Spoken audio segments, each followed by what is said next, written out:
Hi sir. Hi. Sir ఇప్పుడు Telangana film ఛాంబర్కి సంబంధించి అందులో అధ్యక్షునిగా సునీల్ నారంగ్ ఆయన.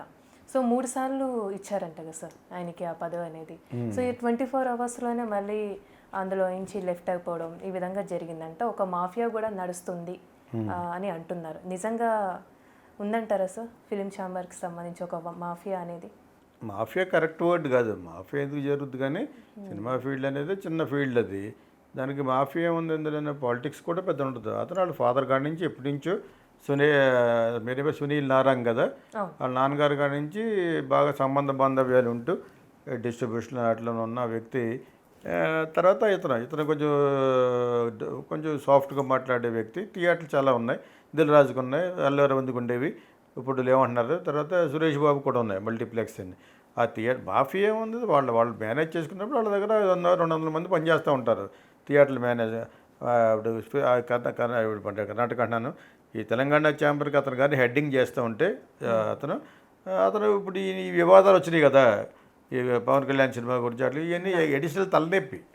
వాళ్ళు కావాలని తీసుకోరు. అది 3 సార్లు ఇవ్వడం 4 సార్లు ఇవ్వడం అని తీసుకో. అల్లు అరవింద్ తీసుకోడు. ప్రతిదానికి మన హైదరాబాద్ ఫిలిం ఛాంబర్కి ఉండమని అడుగుతారు. ఎందుకు అడిషనల్ అయ్యి వాళ్ళ సమస్యలు తీర్చడానికి పనే లేదట. రూపాయి రాదు దాని గురించి, ఇంకా బ్యాడ్ నేమ్ వస్తుంది. అది ఎవడో కూడా ఖాళీగా ఉన్నవాళ్ళు ఉంటారు అక్కడ. ఏదో విధంగా శాలరీ కూడా వస్తుంది, 10 మందితో కలుస్తామని చెప్పేసి ఇక్కడ ఛాంబర్ అయినా అక్కడ ఛాంబర్ ఖాళీగా ఉన్న వాళ్ళు ఎవరు ఉంటారో వాళ్ళకి ఇస్తారు. వాళ్ళు ట్రై చేసుకుంటారు. ఏపీ ఛాంబర్ ఉందనుకో, 4 కమ్మోళ్ళు కలిసి మన వాళ్ళు ఉంటే బెటర్ అంటే దానివల్ల ఏ ఉపయోగం లేదు. ఆ క్యాస్ట్ ఫీలింగ్లో వాళ్ళు అలా కలుస్తారు. మిగతా వాళ్ళు ఎవరు కలగకపోవచ్చు. అరవింద్ ఉంటారంటే ఇస్తారు, సురేష్ బాబు ఉంటాడు. వాళ్ళు ఎందుకు చేస్తారు అవి? వాళ్ళ పనులు పోగొట్టుకుని ఎవడు కామన్ సెన్స్ ఉన్నవాడు ఎవడు చేయడు. కాబట్టి అక్కడ ఉండి 4 డబ్బులు వస్తాయనుకున్న వాళ్ళు చేస్తారు. ఈ పంచాయతీల వల్ల వాటి వల్ల వస్తాయనుకున్న వాళ్ళు చేస్తారు. ఇది జరుగుతుంది యాక్చువల్గా. వాళ్ళు గాలి తీసేయాలని కాదు ఉద్దేశం. కానీ అలాగే ఇప్పుడు అతను సునీల్ అన్న అతను వద్దనుకుని ఉంటాడు. ఇందులో పెద్ద కాన్స్పిరసీ ఉంటుంది. ఎందుకు మాఫియా జరుగుద్ది? ఎవరో సరౌండింగ్లో ఇదంతా ఇష్యూ నడుస్తుంది. వాళ్ళు కాదనుకుంటా మానేస్తారు. ఏముంది ఇప్పుడు అలాగా ఏదో ఉంటుంది. ఒకటి ఇతను కాకుండా ఇంకో వాళ్ళు ఏమన్నా ఉంటే మన పనులు ఏమైనా చేయించుకోవచ్చు అన్న ఉంటే ఆ విషయం తెలిసి వెంటనే రిజీవ్ చేస్తారు. నాకెందుకు వచ్చుకోవడం అని. అది అడిషనల్ జాబ్ అది. దానివల్ల రూపాయి వాళ్ళకి రాదు. వాళ్ళకు ఉండే బిజినెస్ని ఇంకా బాగా చేసుకోవాలంటే ఇటువంటి లంకిసాలు ఉండకూడదు. ఛాంబర్ ఏం చేయగలదు? ఒకవేళ నిజంగా థియేటర్లో ఉన్న 100 థియేటర్లు ఉన్నాయనుకోండి, నువ్వు సినిమా తీస్తే నీకు ఇవ్వకూడదు అనుకుంటే ఒకటి అంతే. ఎందుకు ఇవ్వ అనేది కోర్టుకు వెళ్ళొచ్చు. అదే తప్పితే అతన్ని అర్జీకి తీసుకుని నేనేమో ₹2 అడిగితే నేను ₹1.5 ఇస్తానని అంటే ఎందుకు ఇవ్వాలి? అతను ఎవడు రెంట్ కట్టమంటాడు, నేను కట్టలేనంటే ఏమని అంటాడు. ఇది బిజినెస్. ఇది వ్యాపారం ఎలా చేసుకోవాలో కూడా చెప్పుద్ది ప్రభుత్వం? చెప్పదు కదా. చెప్పినా ఎవడింటాడు? ఎవడో వెండు.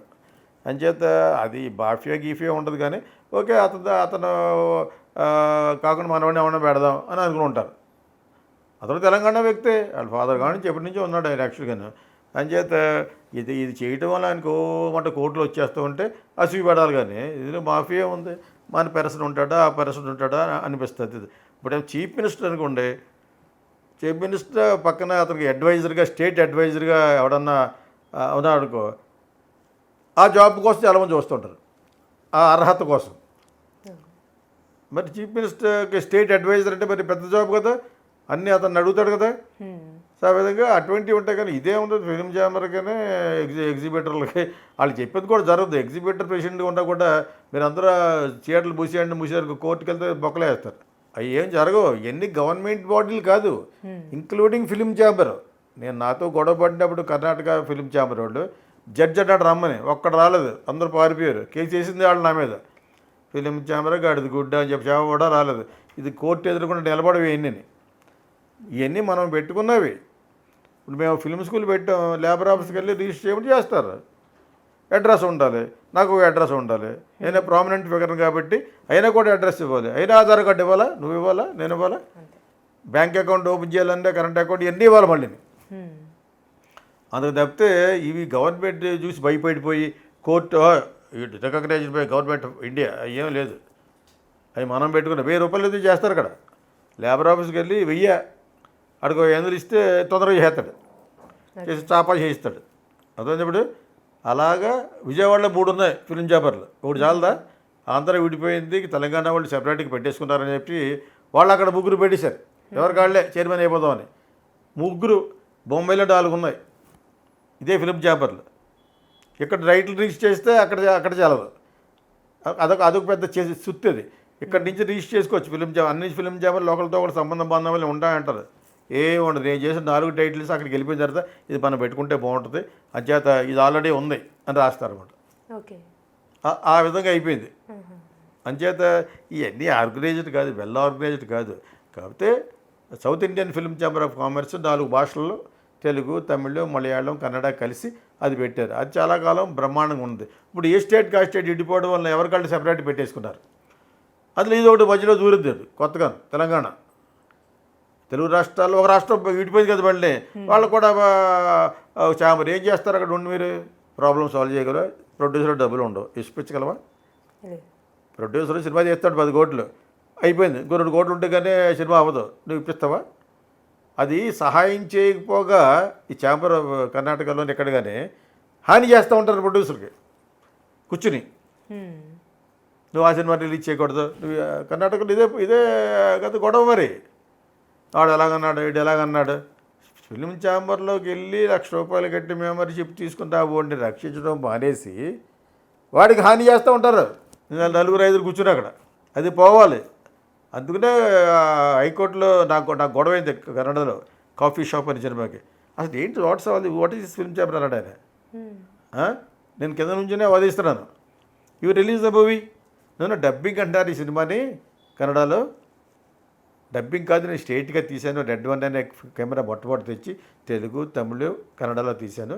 సో అక్కడక్కడ 2-3 షార్ట్స్, విజువల్ షార్ట్స్ ఉంటాయి కదా, విజువల్ చూసి మొత్తానికి దీన్ని ఆపేయాలి. కర్ణాటకలో ఉన్న యాటిట్యూడు చాలా వరకు మారాలి. పెట్టారు. నేను మిగతా వాళ్ళ ఊరుకోను అని చెప్పి ఛాలెంజ్ చేసి మొత్తం కోర్టుకు వెళ్ళి నేనే వాదించాను, లాయర్ ఉన్నా కూడా. అది వాట్ ఈస్ దిస్ అని చెప్పి కన్నడలోనే చెప్పాడు ఆయన. Film chamber to come, you release the movie guest అన్నాడు. అదే చెప్పి దెబ్బ అయిపోయాడు, పరుగు పట్టి తుపాకీ దెబ్బకి దొరకలేదు, పారిపోయారు అనమాట. మరి ఇంక ఫిల్మ్ ఛాంబర్ ఏంటి, కోర్టు ఎదుర్కొంటే నిలబడవి. దే ఆర్ ఆల్ మనం పెట్టుకున్నవి యాక్చువల్గాను. సో దానికి ఎవరో సునీల్ రిజైన్ చేస్తే ఎవరికి కావాలి, రిజైన్ చేయకపోతే ఎవరికి కావాలి, బాగుంటారా అని ఉంటాడు. అలా చేయటం వలన అసలు అల్లు అరవింద్ స్టేజ్ తీసుకోవడం చాలా తెలివినాడు అతను. ఇది అడిషనల్గా మనకి బొక్క, మనకి టైం బొక్క ఇది అని చెప్పేసి ఎప్పుడూ వెళ్ళడు. అమ్మంటేనే ఓటు వేయడానికి వస్తానంటాడు అంతే. నేను వెళ్తాను ఓటు వేయడానికి.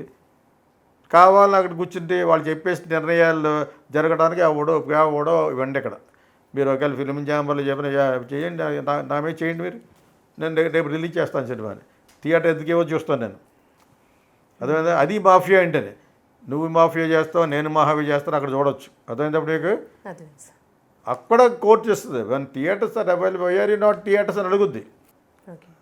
థియేటర్లో ఉన్నది అందుకే కదా, ఎగ్జిబిటర్స్ ఉంటారు, అసోసియేషన్లు ఉంటారు. బెస్ట్ ఎగ్జాంపుల్ ఏంటంటే కేసీఆర్ ఆర్టీసీ, అక్కడ కేఎస్ఆర్టీసీ అయిపోయింది కదా ఇప్పుడు, ఏపీఆర్టీసీ అయి ఉండేది ఒకప్పుడు. విడిపోయిన తర్వాత కేఆర్ దీని ఏమంటారు టిటి, ఆ ఆర్టీసీ ఏర్పడింది. ఇలా మాట్లాడితే స్ట్రైక్ చేసేయడం, జీతం పెంచండి, మేము రాం, మేము ఎక్కం, స్టీరింగ్ పట్టుకోన్నారు అని దుబాయ్ అన్నారు. 2 నెలలు ఆకలితో నో శాలరీ, ఇంకొక 2-3 రోజులు చేస్తే మీకు ఉద్యోగాలు పోతాయన్నాడు. అంతేగాని మీరు అన్నది ₹1 పెంచను అన్నాడు. కాళ్ళ దగ్గరికి వచ్చారు ఫుడ్ లేక. 2 నెలలు ఒక్కొక్కటి 40,000 30,000 ఉంటుంది డ్రైవర్లకి, తెలుసా మీకు? ఆ శాలరీస్ లేకుండా ఎలా పోతారు వాళ్ళు? స్ట్రైక్ చేశారు, ఎడదీసి పడేశాడు. అంతేగాని ఆయన మాట అనలేదు. ట్రేడ్ యూనియన్ని మాట వినకుండా పక్కకు పొమ్మన్నా కూడా కేసీఆర్ ఒకటే, హీ ఈజ్ గాట్ గట్స్. అదేంటే ఇంక ఇవన్నీ ఎందుకు, దాన్నే లెక్క చేయలేదు, మళ్ళా చేయరు వీళ్ళు. అయినా కూడా ఆంధ్రప్రదేశ్లోనూ లోకు దొరికితే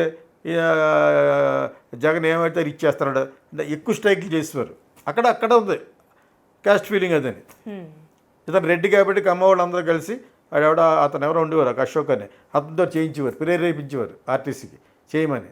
అది తప్పది. అలా నువ్వు చేయటం వల్ల ఎవరు దెబ్బతింటారు? సామాన్యులు ఉద్యోగం చేసుకునే వాళ్ళకి జీతం లేకుండా పోతారు. అదే అంచేత ట్రేడ్ యూనియన్లు వాళ్ళే జడవలేదు. కేసీఆర్ గెట్ లాస్ట్ అన్నాడు అంతే. ఇంకొక 2 రోజులు పోతే కొత్త వాళ్ళని అపాయింట్మెంట్ చేస్తానట డ్రైవర్లు వాళ్ళని. ఒక 2 నెలలు ఆగిపోయినాయి కదా బస్సులు లేక. ఒక 2-3 ఇయర్స్ బ్యాక్ ఆయన ఉన్నప్పుడు ఆయన పరిపాలనలో. అంచేత అలాగే ఉండాలి. స్ట్రైక్ రేట్లు ఆపుతారే, సిగ్గులేదట్టి. జీతాలు లేకుండా జనాలు ఏడుస్తుంటే స్ట్రైక్ వేరే విధంగా అడగాలి. వేరే విధంగా అడిగితే వీళ్ళు ఎవరు ఇంకో 100 రూపాయలు పెంచండి, 200 రూపాయలు పెంచండి, 500 పెంచండి అంటారు. అన్ని అడిగినప్పుడు ఇచ్చేస్తుంటే ఎక్కడికో పోద్ది. మొత్తం అన్ని మిగతా వాళ్ళు అడుగు తినాలి. శాలరీస్ అందరికి ఇవ్వలేరు. అంచేత అదేవిధంగా ఇక్కడ ఈ ఫిలిం ఛాంబర్ అనేది చిన్నది, డ్రాప్ ఇన్ ద వాషర్. అటువంటిది కదా, అందులోనూ తెలంగాణ ఇంకా డ్రాప్. అది నేను కాకుండా పుట్టింది తెలంగాణ సైడ్. ఏముంటుంది ఇక్కడ, ఎంతమంది ఉంటారు అందులోనూ. అదే యాక్చువల్గా ఏపీ ఫిలిం ఛాంబర్ అనేటప్పటికి ఉంటారు. దానికంటే ఎక్కువ సౌత్ ఇండియన్ ఛాంబర్లో ఉంటారు. నేను సౌత్ ఇండియన్ ఫిలిం ఛాంబర్లోనే మెంబరు. నాకు 4 బ్యానర్స్ ఉన్నాయి.